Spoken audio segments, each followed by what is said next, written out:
Ngaturaken sugeng enjing lan pinanggih wonten ing dinten Selasa kalih Februari 2021. Sumangga wekdal ingkang kepaing berkah kita sowan marek ing ngarsanipun Gusti kanthi mbekta raos syukur lan bingah kita. Lan sesarengan kita tetunggilan kelayan Gusti wonten ing salebting pakempalaning pandonga. Sih rahmat lan tentrem rahayu saking Allah Rama kita lan Gusti Yesus Kristus nunggil ing panjenengan sedaya. Amin.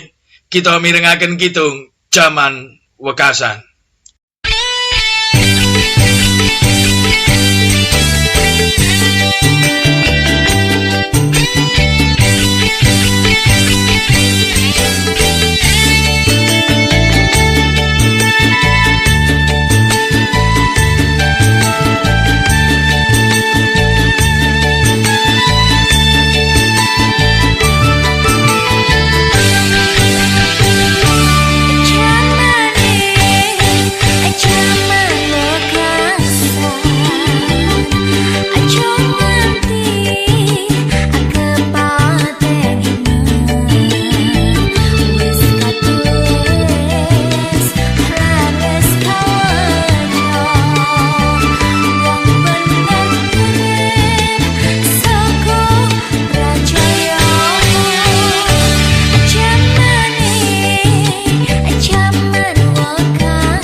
Para sedherek ingkang dipun tresnani dening Gusti pamaos ing kitab suci, wekdal enjing menika saking Injil Lukas 19, pada ingkang 51 dumugi ingkang 51. Bareng tindake wis saya cedhak lan mirsa kutha iku banjur dimuwuni. Pangandikane, "Aduh, iba becike menawa ing dina iki uga kowe nyumurupi apa kang perlu kanggo tentrem rahayumu. Nanging ing saikine bab iku sinamar tumrap mripatmu, sebab bakal tumeka wektune mungsuhmu padha makuwon ing saupengmu sarta ngepung lan ngrampit kowe saka ing ngendi-ngendi. Kowe bakal kagempur nganti wrata karo lemah bareng karo anak-anakmu, sarta mungsuhmu ora bakal nglestarekake watu kang siji tumumpang ing watu liyane ing tembokmu. Awit kowe ora nyumurupi wayahe anggone Gusti Allah nuweni kowe." Rahayu kula lan panjenengan ingkang mirengaken sabda Gusti lan saged ngestokaken. Amin. Jejer pamdaring sabda enjing menika Gusti muwun. Gusti Yesus muwun. Kenging menapa lan wekdal menapa Gusti Yesus muwun? Ingkang sepisan tentu Gusti muwun nalika miyos ing donya.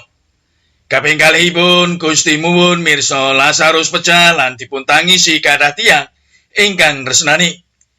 Kaping tiganipun wekdal dipun supya kathah tiyang saderengipun mlebet ing kutha Yerusalem. Inggih wonten ing waosan menika.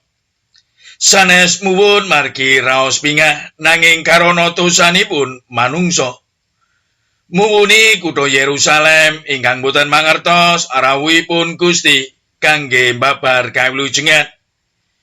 Gusti ingkang sampun nuweni nanging malah sami mangkotaken manah lan nampik panjenenganipun. Mila kutha menika badhe dados gempuran. Meratandani pilih menapa ingkang dipun gunggungaken manungsa. Sedaya menika badhe dipun rubuhaken dening Gusti Allah piyambak. Para sedherek ingkang dipun tresnani dening Gusti, menapa panjenengan sampun nate muwun? Muwun margi kecalan sedherek ingkang dipun tresnani kecalan barang ingkang pengaji. Muwun margi sakit dipun larani lan dipun damel rugi tiyang sanes. Injih kadya lare alit ingkang nangisipun menika margi kecalan dolanan utawi kasenenganipun. Tangis kita menika tasih sifat mentingaken diri kita piyambak. Gusti muwun karena pola tingkah kita menika boten leres. Injih namung remen buru katonyan ketimbang kasuwargan. Buru pepinginan piyambak ketimbang mujudaken karsaning Allah injih menika tentrem rahayu. Para sedherek ingkang dipun tresnani dening Gusti, kita sampun nate nangis margi karana kasisahan lan kasangsaran ing tengahing donya. Wekdal sakmangke Gusti ugi muwun. Injih muwun awit karana kita tasih ngadepi kasangsaran lan masalah ing gesang menika. Wekdal kita nangis, Gusti ugi muwun sesarengan kelayan kita.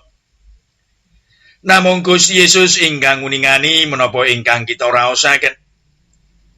Pitadosa Gusti mesti ngantos sedhe tangis kita menika kanthi sukopingah ingkang sejati. Amin. Sumangga sesarengan kita tumungkul ing pandonga.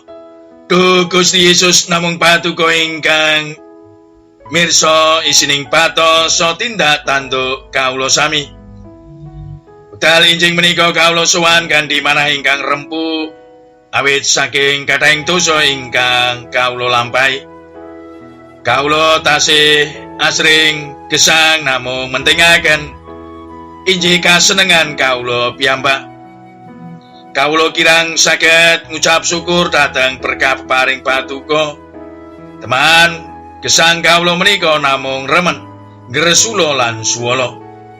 Mugi enjing menika saestu mikat nalar lan manah kawula sami. Supados lampah gesang kawula tansah nengenaken menapa ingkang dados karsa Paduka. Duh Gusti Yesus namung Paduka ingkang nguningani menapa ingkang samangke dipun raosaken dening para sepuh. Paduka ingkang kepareng ngentas para sepuh luar saking sangsara lan sedihipun. Paduka kepareng paring kiat lan saras margi wontenipun kekirangan tuwin karinggian ing gesangipun samangke. Tangisipun para sepuh kangge para putra wayahipun mesti wonten kepareng Paduka kangge paring berkah. Satemah dinten menika para sepuh lan putra wayah sami pinanggih pingah sarta wilujeng. Kawula tansah sumindhi dumateng Paduka ingkang paring kasantosan. Injih Paduka ingkang dados sumbering berkah kawula. Sedaya kaptaning badan tuwin nyawa kawula injih Paduka ingkang sampun nyawisi. Sedaya menika kunjuk injih namung wonten ing ngarsa Paduka lan wonten ing asma Paduka dalem Gusti kawula Yesus Kristus. Pandonga menika kawula unjukaken. Kawula badhe mungkasi srana donga Rama kawula. Duh Rama kawula ingkang wonten ing swarga, asma Paduka mugi kasucikaken. Kraton Paduka mugi rawuh, karsa Paduka mugi kelampan wonten ing bumi kados dene wonten ing swarga. Kawula mugi kaparingan rejeki kawula sajekapipun ing dinten menika. So Paduka mugi ngapunten kalepatan kawula kados dene kawula injih ngapunten ing tetiang ingkang kalepatan dhateng kawula. Menapa dene kawula mugi sampun ngantos katantukaken dhateng ing panggoda, nanging mugi sami Paduka walaken saking piyawon. Awit dene Paduka ingkang kagungan kraton sawisesa tuwin kamulyan sak lami-laminipun. Amin. Sugeng ngaya jejibaan ing dinten menika.